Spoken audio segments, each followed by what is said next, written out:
Burger, makanan khas Jerman. Calzone, salah satu jenis pizza dari Italia. Kunafe, kudapan manis dari Timur Tengah. Apa persamaannya? Ketiganya sama-sama pakai keju. Nanti di akhir tayangan bakal ada kuis. Kuisnya tentang apa? Kuisnya tentang tayangan hari ini. Oh gitu, ada hadiahnya nggak? Ada dong Kak Cinggu. Wah seru nih. Yap, berbagai makanan tradisional dari Eropa dan Timur Tengah sering menggunakan keju sebagai bahan pelengkap. Pertanyaannya, kenapa yang nggak ada makanan tradisional di Indonesia yang pakai keju? Orang Eropa dan Timur Tengah sudah mengenal keju selama ribuan tahun. Sebelumnya, mereka juga udah memanfaatkan susu sebagai minuman bergizi. Sementara orang-orang di kawasan Asia Timur dan Asia Tenggara nggak pernah ngambil susu dari sapi. Di Asia Timur dan Asia Tenggara, termasuk Nusantara, sapi hanya dimanfaatkan tenaganya saja. Biasanya sih buat membajak sawah. Sapi jadi salah satu hewan yang digunakan untuk acara tradisi di beberapa wilayah di Indonesia. Seperti karapan sapi di Madura,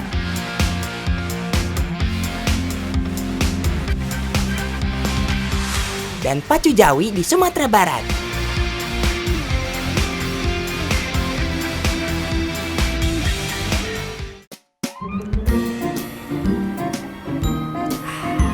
Nih Kak Cinggu minum susu juga. Iya dong Nyil, ini nih bagus untuk kesehatan tulang. Tahu nggak Nyil kenapa aku minum susu?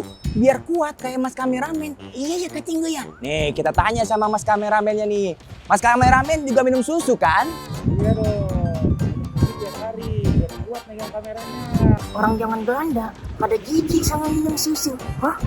Jijik kenapa? Soalnya mereka nggak nganggap kalau susu itu adalah darah putih dari sapi. Iya juga ya, padahal kan susu enak ya Nyil. Iya Kak Cinggu.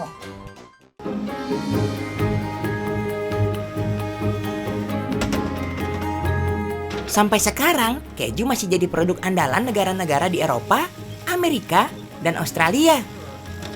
Meski bukan makanan yang sering dikonsumsi sehari-hari, Indonesia juga punya produk keju loh. Keju artisan organik buatan lokal dengan standar kualitas keju dunia. Namanya Mazarat Artisan Cheese. Di kawasan sejuk Cangkringan Sleman, Yogyakarta inilah keju Mazarat diproduksi. Halo, namaku Nita. Saat ini kita berada di ruang aging, tempat produksi kami di kaki Gunung Merapi, Cangkringan, Yogyakarta. Selamat datang. Keju ini dibuat oleh pasangan suami istri, Kak Jami Najmi Misbah dan Kak Nita Pricilia Puspitasari. Saat itu, buah hati Kak Jami dan Kak Nita divonis menderita kebocoran jantung. Keduanya sepakat untuk mengupayakan kesembuhan sang buah hati dengan natural treatment. Salah satunya dengan memberikan makanan pendamping ASI yang alami. Pilihan pun jatuh pada produk fermentasi susu, yaitu keju. Anak saya waktu itu lahir dengan kondisi kebutuhan khusus ya. Jadi ada asupan khusus yang harus dia konsumsi secara rutin setiap hari. Dan produk itu saat itu tidak bisa kami dapatkan secara mudah di sekeliling kami. Kak Jami dan Kak Nita mempelajari cara pembuatan keju organik secara otodidak. Keju yang dibuat harus benar-benar natural, tanpa pewarna, perasa, tanpa pengawet. 1,5 tahun kemudian, sang buah hati dinyatakan sembuh tanpa mengkonsumsi obat. Diketahui bahwa mengalami kondisi bocor jantung itu di usia sekitar 1,5 bulan. Dan dia dinyatakan sembuh sempurna tanpa bantuan obat apapun, hanya kami jaga asupan makan dan kondisi lingkungannya. 1 tahun lebih sedikit dia sudah sembuh, dinyatakan 2 lubang itu tertutup dengan sempurna gitu. Tak disangka, keju organik yang mereka buat menarik minat seorang cancer survivor di Yogyakarta. Produk yang mereka buat ternyata cocok dikonsumsi oleh mereka yang memiliki kebutuhan khusus, seperti penderita autisme hingga Down syndrome. Kak Jami dan Kak Nita jadi termotivasi untuk terus membesarkan usahanya. bahwa kemudian masyarakat punya pilihan. Jangan sampai terjebak pada kondisi seperti pada saat kami berjuang dulu, kami tidak punya pilihan itu. Dari sisi ekonomi kami tidak cukup mampu untuk membeli produk yang mahal, yang sophisticated, yang mungkin harus diimpor dari luar negeri. Dari sisi akses kami juga tidak punya, karena di sekeliling kami itu tidak tersedia gitu. Kecintaan mereka pada produk fermentasi susu membawa pasangan ini belajar dari para pembuat keju natural di Putaruru, Selandia Baru, dan di Auvergne, Prancis. Selain itu, Kak Jami juga mengukuhkan passionnya dengan mengambil sertifikat cheesemaker di Kanada pada tahun 2015 dan di Prancis pada tahun 2017. Dijamin gak kaleng-kaleng deh produknya. Berkat kegigihan Kak Jami dan Kak Nita, produk keju natural buatan mereka mulai dikenal. Bahkan dilirik oleh tokoh kuliner ternama, William Wongso, dan sejumlah chef ternama di Indonesia. Pemasaran keju artisan organik lokal yang dulu dibangun dengan modal Rp800.000 ini kini sudah merambah ke sejumlah kota besar. Seperti Jakarta, Bandung, Surabaya, dan Bali. Bahkan, keju Mazarat kini juga sudah dipasarkan hingga ke Singapura.